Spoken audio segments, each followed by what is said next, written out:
अपनी एक बिल्कुल वास्तविकता बताऊं, काशी में मेरी कथा थी कुछ दिनों पूर्व। तो कथा करके मैं जैसे ही वापस आने लगा, कहीं और जा रहा था कथा करने, अंतिम दिन था कथा का। कथा करके रात्रि में ट्रेन पकड़नी थी, तो हमने कि एक बार महादेव को प्रणाम करें आए। उस दिन पता नहीं कोई उत्सव था, जाने सोमवार था, इतनी भीड़ मंदिर में कि महाराज वीआईपी वीवीआईपी सब एक बराबर, दर्शन ही नहीं हो। मैं कभी पुलिस कहे वहां से आओ, कभी कहे वहां से आओ, इधर से आओ, और ट्रेन का समय हो रहा था।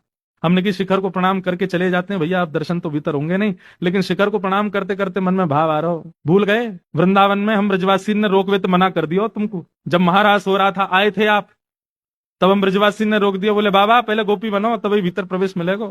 हम ब्रजवासी ने तुमको ब्रज में प्रवेश दिया और आज हम ब्रजवासी तुम्हारे बिना दर्शन के जा रहे हैं। सत्य बात बता रहा हूं मैं। ठीक है, शिकायत करूंगा तुम्हारी, जाके ललता विशाखा थे शिकायत करूंगा, श्री जी थे। हम ब्रजवासी गए, काशी में जाकर कथा करी, दर्शन करवे गए, और बाबा इतना अहंकारी है, हमें दर्शन ही नहीं दे रहा, भीड़ में बैठो है, बस इतना कह करके मैंने देखेंगे अब क्या आई हो तुम वृंदावन में। और जैसे ही उठ के जाने लगा, इतने में ही पीछे से पुजारी जी आ रहे थे, वो एक आध दिन कथा में आए थे, तो उन्होंने कथा अरे व्यास जी आप।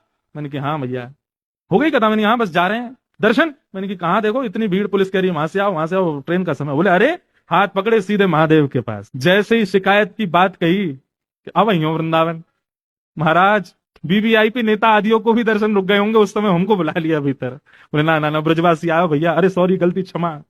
ऐसी श्यामाजू के परम उपासक हैं, देवों के देव भी नहीं है, देवों के भी देव महादेव।